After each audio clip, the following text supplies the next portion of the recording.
Suppose we were given a rhombus. How could we find the area of the rhombus if we knew that the diagonals measured 40 and 30? So I'm going to call diagonal 1 40 and diagonal 2 30. Now you'll recall from chapter 5 that the diagonals of a rhombus are perpendicular bisectors of one another. So I know that this is going to be, diagonal 1 is going to be broken up into two parts that are 20 each, and diagonal 2 will be two parts that are 15 each. Now, how would we go about finding the area? Well, why don't you take a try at it yourself and then come back to the video to figure out if you did it the same way I did. One way would be to treat the rhombus as a collection of four right triangles. So we would multiply 4 times our triangle area formula, and we would get a total of 600. Or you might recognize it as two larger triangles, which are not right, but that have altitudes of 15. It's no surprise that we get 600 again. Well, either one of these is a legitimate way of finding the area, but let's kind of generalize it in the video on how we can find the area of all kites. Okay, as that last example just pointed out, there are definitely ways we could deconstruct a formula for finding the area of kites and just treat it as 2 or even 4 triangles. But kites come up often enough that maybe it's worth figuring out a formula for their own. So let's take a look at where a formula might come from. Well, if we were to break up a kite into those two triangles, the triangle of EKI there and the triangle ETI, then the area of the whole kite would equal the sum of the areas of those two triangles. Well, the area of triangle EKI would be 1/2 EI times KFs. So EI would be the base and KS would be the height. Then we would add to it the area of triangle ETI. So that would be 1/2 EI again, plus the altitude ST. Of course, you'll recall that the diagonals of a kite are perpendicular. So one of the diagonals can serve as the altitude to both of these triangles. Now, if I do a little algebra and I factor out a 1/2 from both the terms and the common factor EI, I'm left with 1/2 EI times the sum of KS and ST. Well, from the figure, it should be pretty obvious that EI is one diagonal and KT is the sum of the other two. So I can have a simplified formula for the area of a kite as 1/2 D1 times D2. That's not too bad. That's pretty easy to remember. Now be very careful. Get that in your notes and make sure that you notice it's multiplication of the diagonals, not addition, because as we just learned with trapezoid, this formula looks a little bit like the area of a trapezoid, but that of course is addition. So let's not confuse the two. Okay, but this is a video about the area of kites and related figures. So what other figures should we be considering? Well, let's go back to a flowchart we saw in chapter 5. You'll recall that all quadrilaterals could be categorized as parallelograms, kites, or trapezoids. And kites, if they had two consecutive congruent sides, could be characterized as rhombuses. And of course, squares were always rhombuses. So our area formula for kites is also going to work for rhombuses and squares. So let's make sure we get that in our notes. That the area of a kite is 1/2 D1 times D2. The area of a rhombus could also be considered 1/2 D1 D2, and the area of a square is 1/2 D1 D2. So at this point in your notes, on your area formula summary sheet that I suggest you keep, you should have two formulas for the area of a square. Base times height, and now you have 1/2 the product of the diagonals.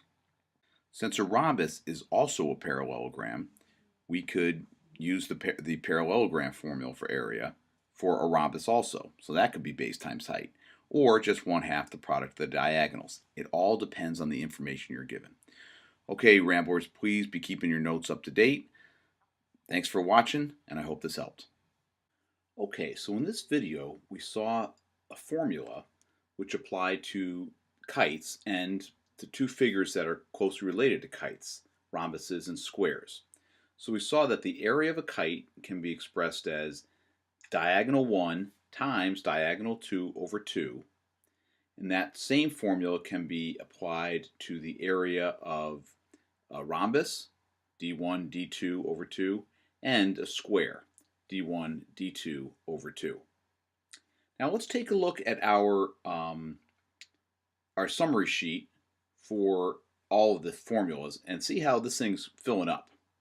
So as you can see, we've added the area of a right triangle, which has come up in the exercises as the area equals 1/2 leg 1 times leg 2.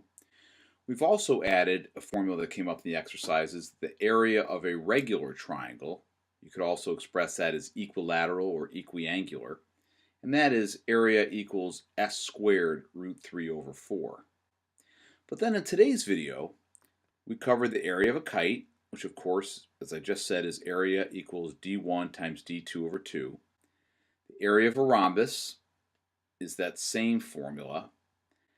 And then way back at the top, under the area of a square, I put the new formula, area equals d1 times d2 over 2. So you can see that for each of these figures, we're starting to get multiple formulas for finding area. And that's going to really be the key to success in this chapter. Okay, Ramblers, a couple of problems for you in the tutorials. I hope this helped. Thanks for watching.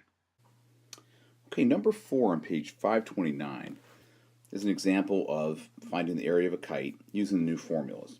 So I like to first write out my formula.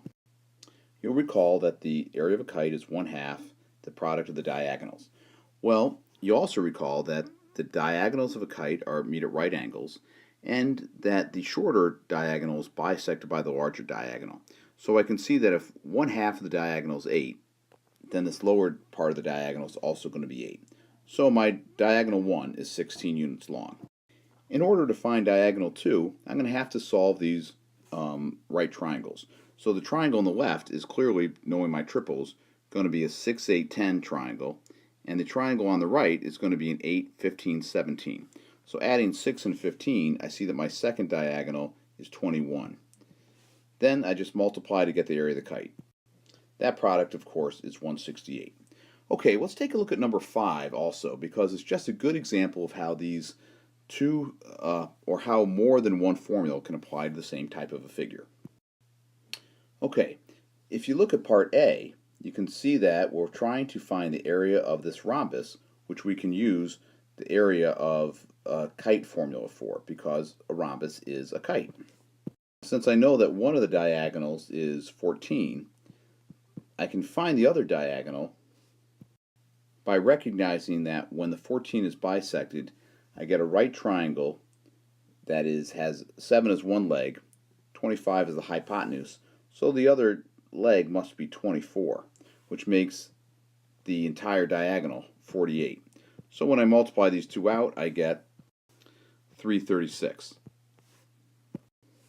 Now in part B, I could use the 1/2 diagonal 1, diagonal 2 again, but that could mean a lot of work.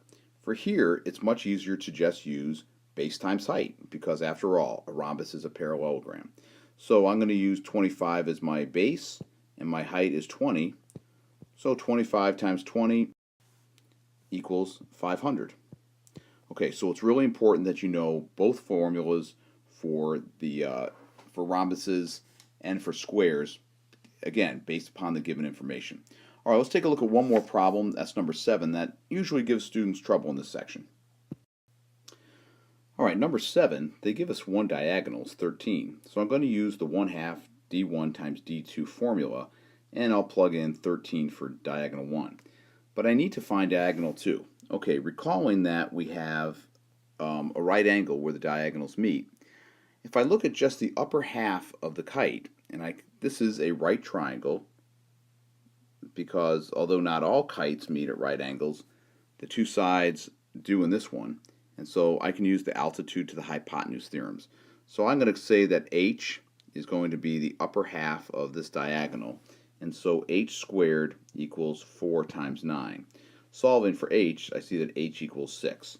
So since the shorter diagonal is bisected, I'll know that the longer diagonal must be 2 times h, or 12. So my area is going to equal 1/2 13 times 12, or 78. Okay, Ramblers, thanks for watching.